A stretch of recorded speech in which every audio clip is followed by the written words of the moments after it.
BRS working president KTR కు Station Ghanpur MLA Kadiyam Srihari counter ఇచ్చారు. కేటీఆర్ కు అహంభావం ఎక్కువని, ఆడా మగ అని కేటీఆర్ మాట్లాడడం సిగ్గుచేటని మండిపడ్డారు. తండ్రి వయసులో తన మీద ఇష్టానుసారంగా మాట్లాడారని, దిగజారుడు మాటలు మాట్లాడడం రాజకీయం కాదని విమర్శించారు.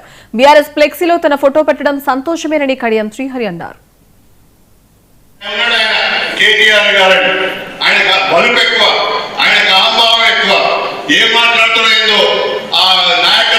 పోటీ పడలేక ఆగమాగమే మాట్లాడుతున్నాడు.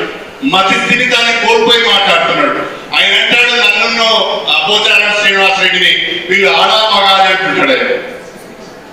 నీ తండ్రి కంటే పెద్ద వయస్సు మాది. నీ తండ్రి కంటే కేసీఆర్ కంటే 2 ఏళ్ళు పెద్దోని నేను.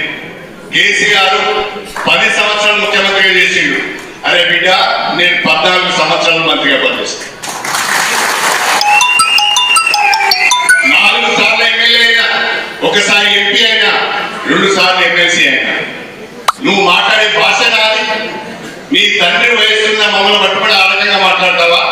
నేను ఆడా మగో మా స్టేషన్ గన్పూర్ నియోజకవర్గానికి వచ్చి చూడు బిడ్డ, 143కు 100 సర్పంచులు నేర్చుకున్నా. నీలాంటి నీచపు సంస్కృతి మాకు లేదు. రోజు సోషల్ మీడియా చూడగా నీ సంస్కారం ఏదో, నీ బల్పు ఏదో, నీ అహంకారం ఏదో. ఇవాళ నువ్వు ఏ రకంగా కోర్టులు చుట్టూ తిరుగుతున్నారో, కేసులు ఎదుర్కొంటున్నారో, ఒక దిక్కు అయ్యా, ఒక దిక్కు కొడుకు, ఒక దిక్కు బిడ్డ, ఒక దిక్కు అల్లుడు, మొత్తం తెలంగాణపై పడి పోల్చుకున్నారు కదా.